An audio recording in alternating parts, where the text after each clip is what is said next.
All right, black and white sports supporters. Well, my goodness, I got to give Caitlin Clark fans a lot of credit.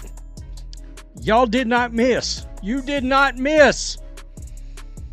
A lot of people, a lot of slows on the Twitter and on the social media space right now doing their little victory laps over that scam known as Unrivaled's greatest basketball day in the history of women's any. What ultimately separates real cultural moments from manufactured hype is sustainability.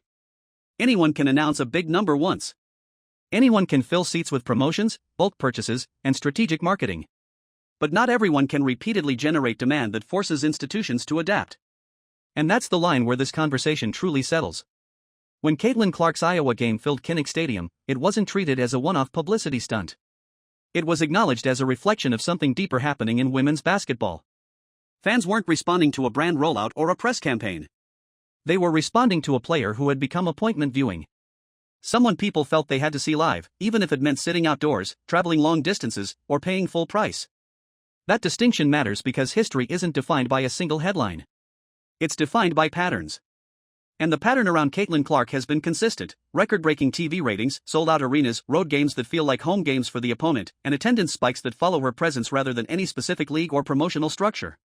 Unrivaled's attendance announcement tried to shortcut that process.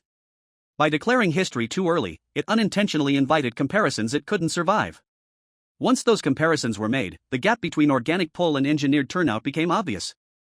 One side relied on marketing momentum. The other relied on genuine fan obsession. There's also a broader implication here for women's sports.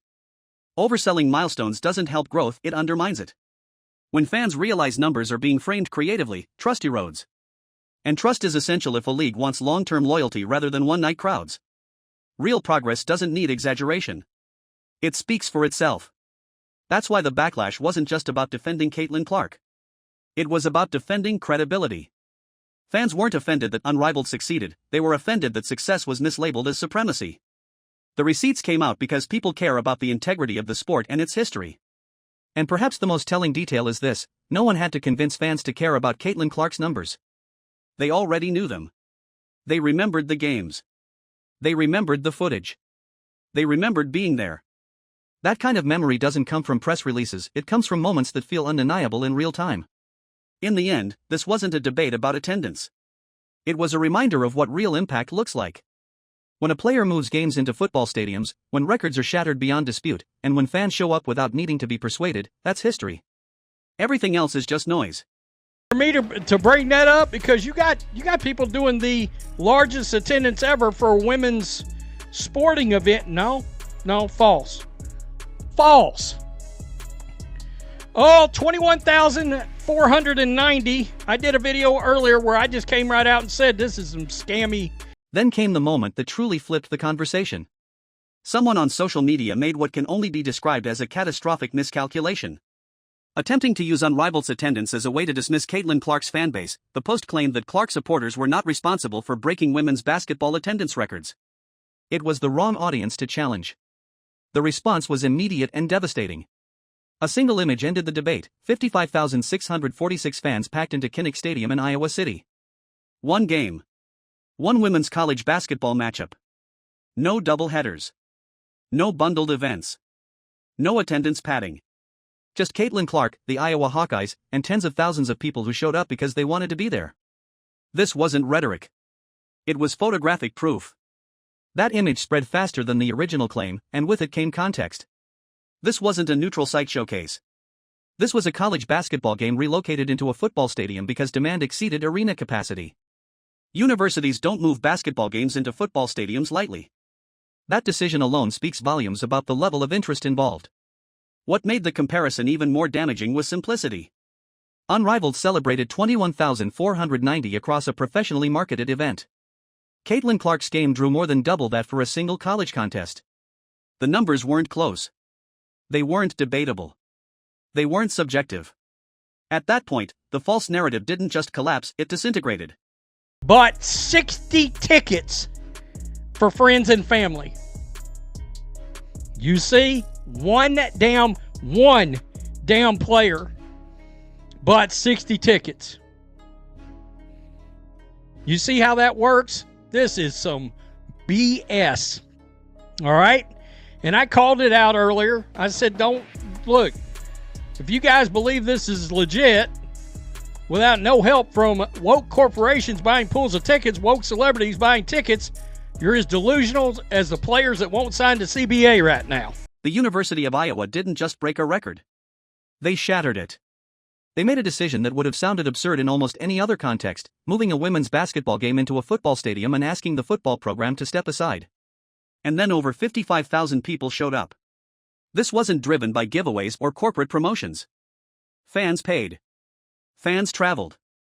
Fans sat outdoors in Iowa weather to watch a college basketball game.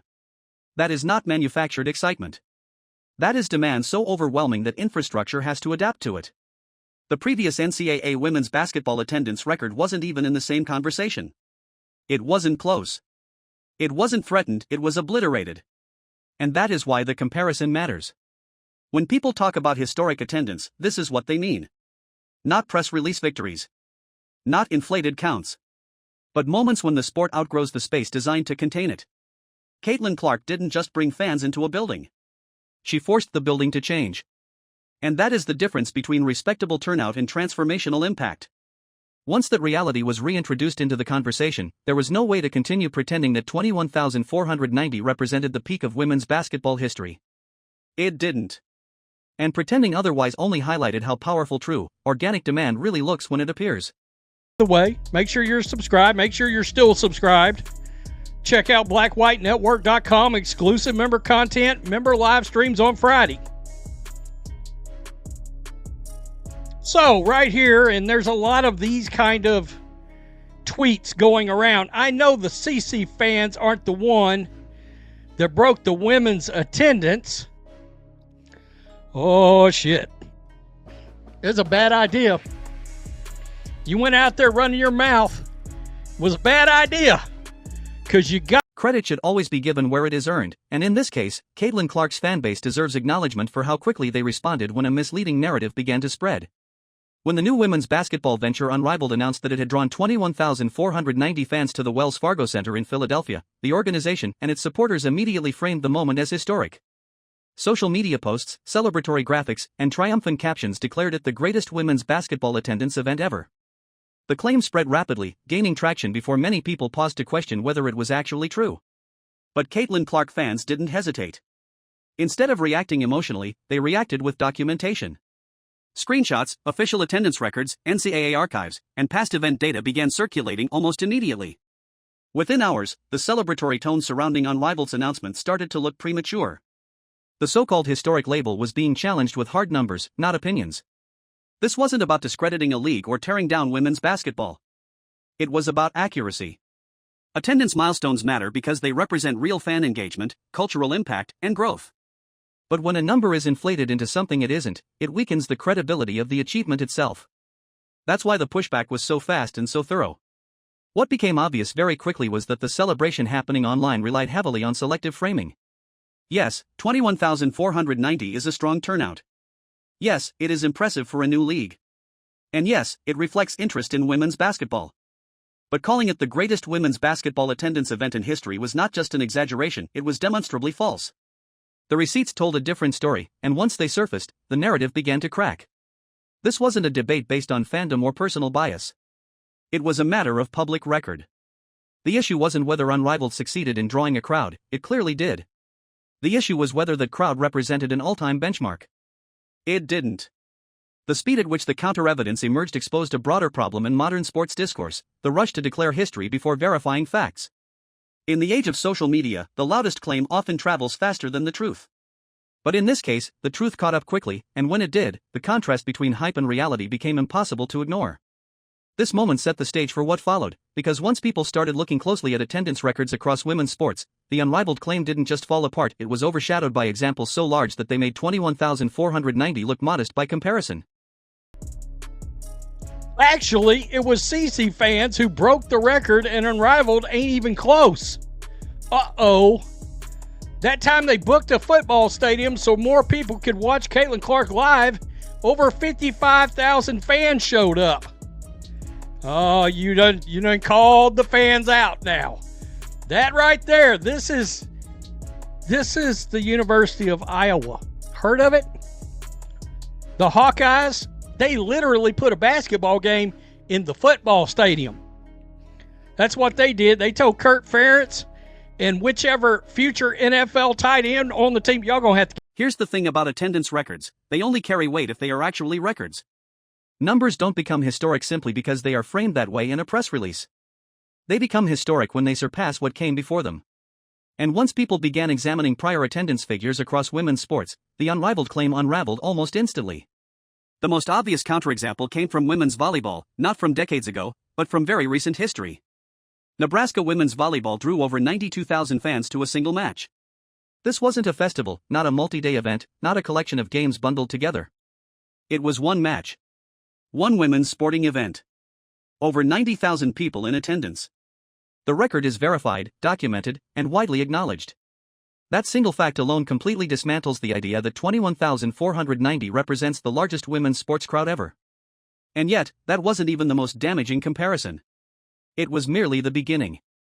Once the volleyball example entered the conversation, people started asking a logical follow-up question: if women's volleyball could draw over 90,000 fans, what about women's basketball?